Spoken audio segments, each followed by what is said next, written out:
we will move to our next point in the program, which is the opening remarks from our two leaders, Sarah Soule and Peter DeMarzo. Sarah is the Morgridge Professor of Organizational Behavior at Stanford Graduate School of Business and a Senior Associate Dean for Academic Affairs. She has written two books, the first entitled Contention and Corporate Social Responsibility, and the second a primer on social movements. Peter is the Stachelin Family Professor of Finance and Faculty Director for Stanford and former Senior Associate Dean at the Stanford's Graduate School of Business. He has published research on corporate investment and financing, asset securitization, financial contracting, and market regulations. And he is also the co-author of Corporate Finance and Fundamentals of Corporate Finance. So he's also leading now corporate finance and financial modeling courses. So with that, I would like to hand over to our esteemed speakers. Thank you very much. It's a delight to be here and be with everyone and kick off our Me2We celebration. I'm Peter DeMarzo. And I'm Sarah Soule. And together we want to welcome you to the 2022 edition and our 7th annual Me2We. As we come together and celebrate our global lead community, it's important that we acknowledge the enormous tragedy as well that's unfolding on the world stage currently. The invasion of Ukraine is truly a watershed moment. And in addition to the violence and suffering and humanitarian crisis that we're witnessing, there is a shattering of peace that has created many new uncertainties and may shift the course of our collective future. Yeah, and we know that there are many leaders who are personally affected by this crisis in so many different ways. And we'd like to start by just taking a moment to acknowledge everybody affected. Our lead community is both strong and compassionate, as we know, and we also know that we will look out for and support each other in the times that lay ahead. Yeah, so let us pause and take a brief moment of silence as we think about all of those affected by this tragedy and think about how we'll support them.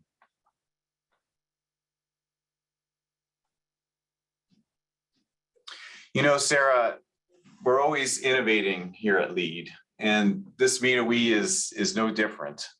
After 4 in-person Me2We's and 2, unfortunately, fully virtual ones, this is our first hybrid Me2We, combining virtual on-campus, local regional activities, both virtual and in-person, led by groups of leaders around the world. So it's really kind of a totally new format for us and an exciting one.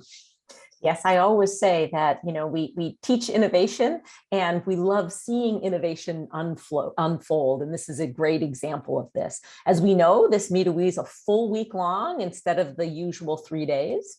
As you know, Monday and Tuesday are fully virtual, which is terrific to make sure that we can include as many people as possible. And then on Wednesday, we'll have our on-campus day, which will be full of activities, which will also be live streamed for the virtual audience. And then Thursday and Friday, we'll have a mixture of virtual and also regional elements. So it's really exciting. And it is, as I say, we teach innovation and we love to see innovation happen. Yeah, and you'll have a chance to attend events hosted by some of your course facilitators, fellow leaders, prominent speakers from their collective network. It's really a big community event happening. Yeah, it's really great. And I think probably for me, and I think Peter too, one of the most gratifying and exciting aspects of the LEAD community writ large is that in many ways, we've become this incredibly cool community of practice. And what I mean by that is that we have, of course, our coursework and our faculty experts and our excellent LEAD team and our course facilitators, but we've also created this incredible community with diverse interests and expertise, and everybody's keen on sharing what they know about leading change with the broader community of practice. And so this is how, one of the most gratifying ways in which LEAD has evolved over the years, and Peter and I and the team have watched this happen, and we couldn't have predicted it to be as strong and as impactful as it is. And I think this is exemplified so well during this week. So you're going to hear from leaders, course facilitators, and folks in the Leaders Network.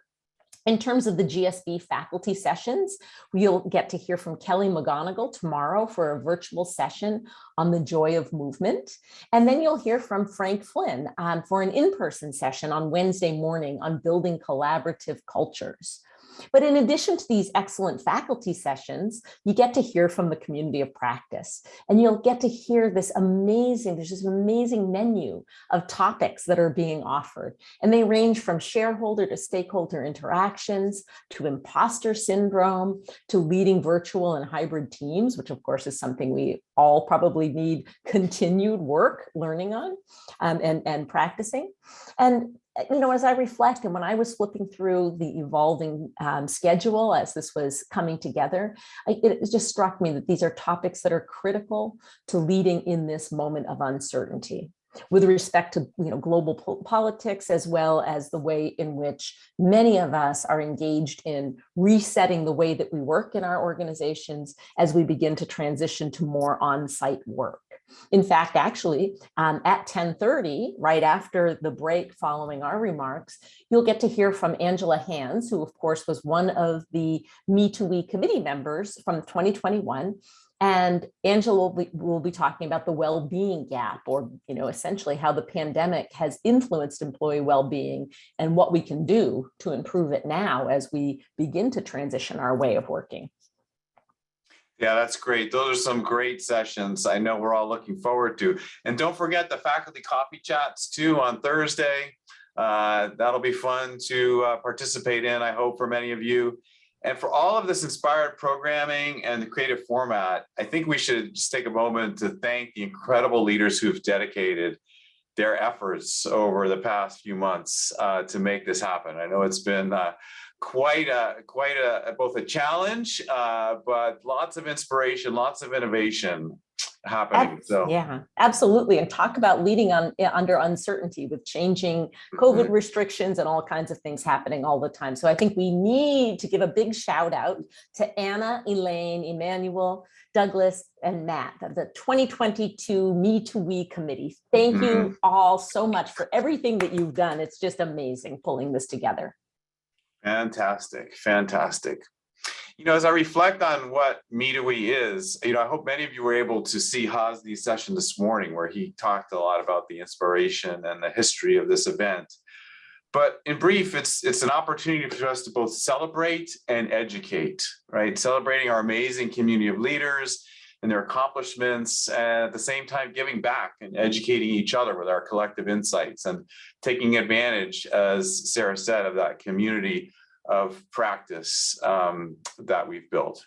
Yes, and absolutely. And in that spirit, as I sort of said before, but I really want to sort of double tap on it, it's just wonderful that this virtual format is allowing us to be as inclusive as possible and invite even those in the community who didn't have the chance or good fortune to travel here to campus. So it's super exciting in terms of thinking about how to practice what we are learning about being inclusive leaders.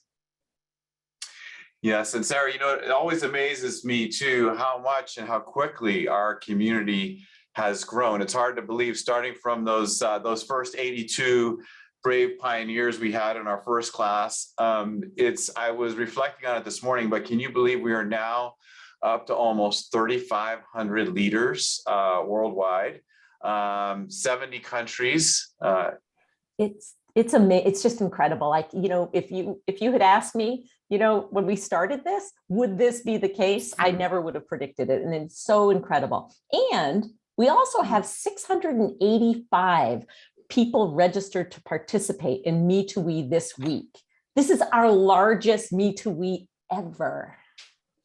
That's incredible. And speaking of our LEAD community, I'm also thrilled to announce that we have our newest cohort coming in. So the galvanizers will be joining LEAD, starting their spring orientation next week, and you'll be seeing them in workplace soon. And I know that the whole LEAD community will welcome them, as we always have.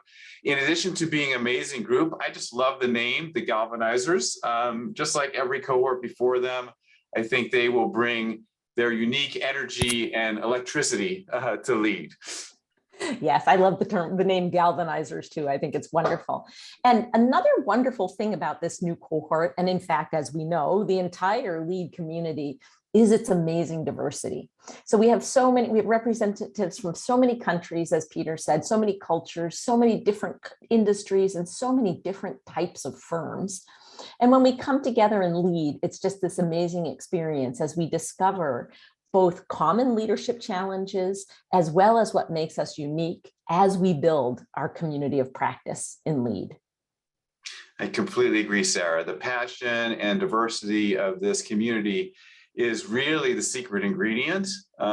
It's what drives it, it's what powers it, it's what allows us to continue to have the amazing outcomes that we see as our leaders transform and accelerate their own careers while changing lives, changing organizations, and changing the world. It's really phenomenal. Absolutely is. So welcome, everybody. We're going to hand this back to the team and give you a break before Angela's session begins at 10:30. And we'll be seeing you throughout the week, and just looking forward to every interaction we get to have with you all. Yeah. Have fun, enjoy, and celebrate. Me2We. Thank you. Thank you. Thank you.